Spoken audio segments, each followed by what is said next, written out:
Bismillahirrahmanirrahim. La in sakartum la'azidannakum wa la in kafartum inna adzabi lasadid.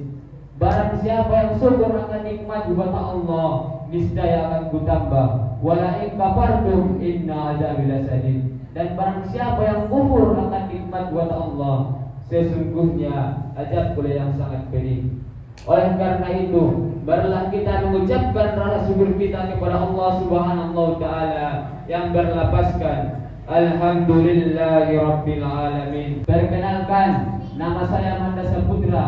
Saya berasal dari Panti, Kabupaten Pasaman. Saya bersekolah di Pondok Pesantren Mustafawiyah Purbabaru, Mandailing Natal, Sumatera Utara. Adapun yang saya hormati Bapak Pengurus Masjid beserta jajarannya, dan yang saya muliakan Bapak Ustadz yang telah hadir pada malam hari yang berbahagia ini. Umumnya yang saya hormati kaum muslimin wal muslimat rahimakumullah. Adapun tema pembahasan kita pada malam hari yang berbahagia ini ialah larangan meremehkan orang lain. Salah satu ajaran yang paling mulia dalam Islam adalah larangan meremehkan orang lain. Tidak ada satu alasan yang bisa kita gunakan untuk meremehkan orang lain, baik alasan suku, ras, budaya, dan lainnya. Khususnya di Indonesia yang terdiri berbagai macam-macam suku, berbagai macam-macam budaya. Kita juga tidak diperbolehkan meremehkan pemeluk agama lain. Bukan berarti mereka lebih mulia dari umat Islam, karena kita tidak tahu pada akhir hayat setiap orang. Bisa jadi ia lebih mulia dibanding dengan kita karena masuk Islam. Ma'asyiral muslimin jamaah tarawih rahimakumullah. Salah satu contohnya ialah sahabat Nabi yang dikenal sangat pemberani, yaitu Sayyidina Umar bin Khattab.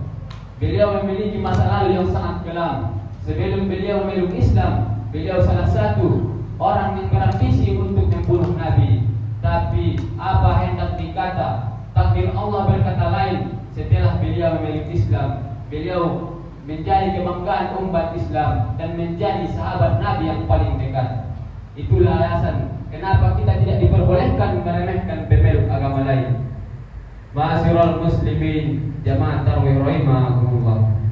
Ada 5 cara untuk kita agar tidak pernah meremehkan orang lain. Yang pertama, ketika kita bertemu dengan orang yang lebih muda dari kita, maka katakanlah dalam hati bahwa kemaksiatan dan dosa yang ia lakukan lebih sedikit dibanding kemaksiatan dan dosa yang kita pernah berbuat. Maka kita pasti merasa ia lebih mulia daripada kita. Yang kedua, ketika kita bertemu dengan orang yang lebih tua dari kita, maka katakanlah dalam hati bahwa kebaikan dan ibadah yang ia lakukan lebih banyak dibanding kebaikan dan ibadah yang kita pernah berbuat. Maka dengan demikian kita juga pasti merasa pasti ia lebih mulia daripada kita. Yang ketiga, ketika kita bertemu dengan orang yang berilmu, maka katakanlah dalam hati bahwa ia sudah mendapatkan anugerah dari Allah berupa pengetahuan, dan semua pekerjaan dan ibadahnya akan berlandaskan dengan ilmu. Tentu ia juga lebih mulia dari kita. Yang keempat, ketika kita bertemu dengan orang yang bodoh, jika ia melakukan kesalahan, maka katakanlah dalam hati, pada hakikatnya kesalahan yang ia berbuat itu disertai ketidakpengetahuannya, sedangkan kita melakukan kesalahan disertai pengetahuan, maka ia juga lebih mulia dari kita. Yang kelima, ketika kita bertemu dengan orang yang tidak seagama dengan kita, maka katakanlah dalam hati, tidak ada yang tahu pada akhir hayat setiap orang. Bisa jadi ia lebih mulia dan diampuni oleh Allah, dan bisa juga kita akan tersesat dan mati dalam keadaan su'ul khatimah. Na'udzubillahi min dzalik.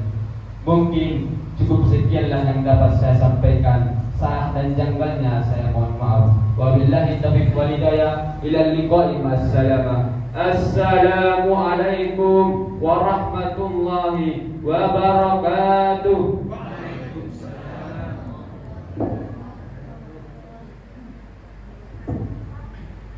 Selanjutnya